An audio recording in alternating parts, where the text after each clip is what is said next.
അസ്സലാമു അലൈക്കും വറഹ്മത്തുള്ളാഹി വബറകാതുഹു. ചർച്ച ആരംഭിച്ചു ദാറുൻ നദ്വയിൽ. വിഷയം നമ്മൾ കഴിഞ്ഞ സംസാരത്തിൽ പറഞ്ഞു. അതായത് ഷാമിലേക്കുള്ള കച്ചവട യാത്ര പുറപ്പെടാനുള്ള സമയം ആയിരിക്കുന്നു. കഴിഞ്ഞ വർഷം ഈ കച്ചവട സംഘത്തെ ചുറ്റിപ്പറ്റിയാണ് ബദർ യുദ്ധം ഉണ്ടായത്. കഴിഞ്ഞ വർഷം കച്ചവട കാഫിലയെ നയിക്കാനുള്ള നിയോഗം അബൂ സുഫിയാനായിരുന്നു. ഈ പ്രാവശ്യം അത് സഫ്വാൻ ഇബ്നു ഉമയ്യക്കാണ് ലഭിച്ചിരിക്കുന്നത്. അദ്ദേഹത്തിന് നല്ല ഭയമുണ്ട്. പ്രത്യേകിച്ചും തൻ്റെ സുഹൃത്തായ, തൻ്റെ സന്തത സഹചാരിയായ ഉമൈർ ബിൻ വഹബ് മദീനയിൽ പോയത് മുഹമ്മദ് നബിയെ വധിക്കാനായിരുന്നു. പക്ഷേ മുഹമ്മദ് നബിയിൽ വിശ്വസിച്ച ഒരു ഉത്തമ അനുയായിയായി മാറുകയായിരുന്നു അവസാനം അദ്ദേഹം. മാത്രമല്ല, ബദർ യുദ്ധത്തിൽ ഐതിഹാസികമായി മുസ്ലിങ്ങൾ വിജയിച്ചിരിക്കുന്നു. അപ്പോൾ അവരേതൊക്കെയോ ശക്തിയുടെ കരങ്ങളിലാണ് അവർ എന്ന ഒരു ബോധ്യം ശരിക്കും സഫ്വാൻ ബിൻ ഉമയ്യക്കുണ്ടായിരുന്നു. അതാണ് അദ്ദേഹം ഇങ്ങനെ മീറ്റിംഗ് വിളിച്ചു ചേർക്കാൻ ഒരു കാരണം. അപ്പോൾ ആയതുകൊണ്ട് നമ്മൾ എന്ത് ചെയ്യണം എന്നതായിരുന്നു അദ്ദേഹത്തിൻ്റെ ചോദ്യം. അദ്ദേഹം അതാണ് മുന്നോട്ട് വെച്ചത്. ശരിക്കും അപ്പോൾ നമ്മളവിടെ ഒരു ഭൂമിശാസ്ത്രം മനസ്സിലാക്കേണ്ടതുണ്ട്. മക്കായിൽ നിന്നുള്ള ആൾക്കാർക്ക് ഷാമിലേക്ക് പോകണമെന്നുണ്ടെങ്കിൽ, ഡമാസ്കസിലേക്ക് പോകണമെന്നുണ്ടെങ്കിൽ അന്നുണ്ടായിരുന്നത് പ്രധാനപ്പെട്ട 3 വഴികളാണ്. ഒരു വഴി നമ്മൾ നേരത്തെ പലപ്പോഴും പറഞ്ഞ ബദർ വഴി കടന്നു പോകുന്ന കച്ചവട യാത്ര റൂട്ടാണ്. അതാണ് കൂട്ടത്തിൽ ഏറ്റവും എളുപ്പമുള്ളത്, ഏറ്റവും സൗകര്യപ്രദവും അതുതന്നെയാണ്.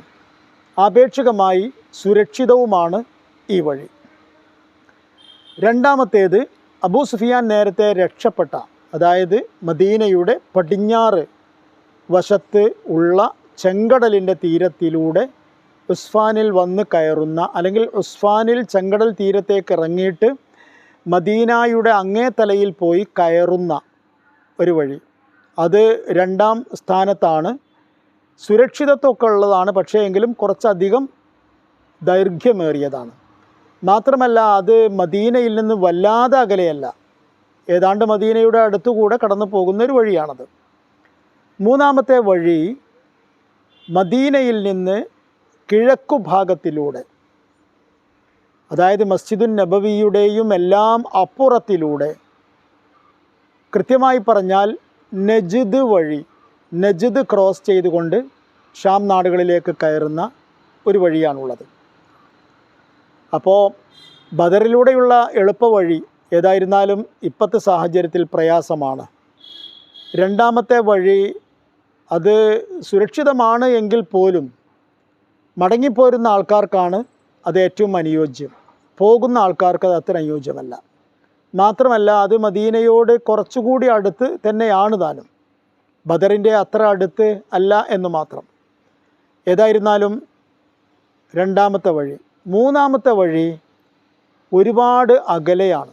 ഒരുപാട് അകലെ വഴി കടന്നു പോകുമ്പോൾ അതിനനുസരിച്ച് ദൈർഘ്യം കൂടുകയും ചെയ്യും. നമുക്കറിയാം, ഊഹിച്ചാൽ മനസ്സിലാക്കാൻ കഴിയും.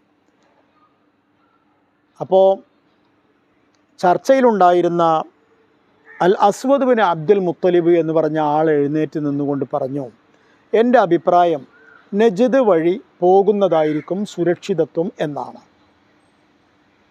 കുറച്ച് പ്രയാസപ്പെട്ടാലും കുറച്ചധികം നടന്നാലും സുരക്ഷിതമായി കാഫില ഷാം നാടുകളിൽ എത്തിച്ചേർന്നേക്കും. ആ അഭിപ്രായം പറഞ്ഞു. അപ്പോൾ അവിടെ വേറൊരു പ്രശ്നമുണ്ട്. എന്താണെന്ന് വെച്ചാൽ, ആ വഴി അത്ര തന്നെ എല്ലാവർക്കും പരിചിതമല്ല. അതുകൊണ്ടൊരു വഴികാട്ടി വേണം. ആരായിരിക്കും വഴികാട്ടി എന്ന ഒരു ചോദ്യം അവിടെ വന്നു.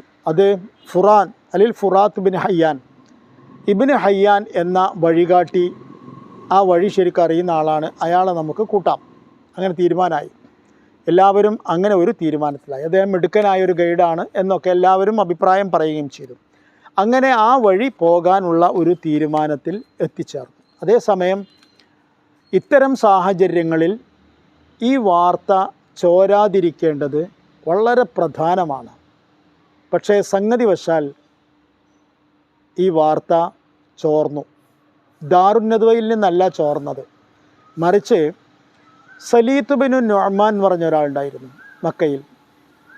അദ്ദേഹത്തിൻ്റെ ഒരു സുഹൃത്തായിരുന്നു നുഐം ബിൻ മസ്ഊദ് അൽ അസ്ജായി. അവർ രണ്ടുപേരും സുഹൃത്തുക്കളായിരുന്നു. അവർ രണ്ടുപേരും കൂടി ഒരിക്കൽ ഒരു മദ്യശാലയിൽ ഒത്തുകൂടി. മദ്യം നിരോധിക്കുന്നതിൻ്റെയൊക്കെ മുമ്പാണ് ഈ സംഭവം നടക്കുന്നത്. ഈ സുലൈത്ത് എന്ന് പറയുന്ന ആൾ മാനസികമായി മുസ്ലിമായിരുന്നു എന്നല്ല, അദ്ദേഹം എല്ലാ അർത്ഥത്തിലും മുസ്ലിങ്ങളോട് മാത്രം മതിപ്പും കൂറും പ്രകടിപ്പിക്കുന്ന ഒരാളായിരുന്നു. അതേസമയം നുഐം ഇസ്ലാമിനോട് അടുത്തിട്ടുണ്ടായിരുന്നില്ല. മദ്യം തലക്ക് പിടിച്ചപ്പോൾ നുഐം ഈ രഹസ്യം പറഞ്ഞു. സുലൈത്ത് അത് കേട്ടു. സുലൈത്ത് എത്രയും പെട്ടെന്ന് ആ വിവരം മദീനയിൽ എത്തിച്ചു, അറിയിച്ചു. അസ്സലാമു അലൈക്കും വറഹ്മത്തുള്ളാഹി വബറകാതുഹു.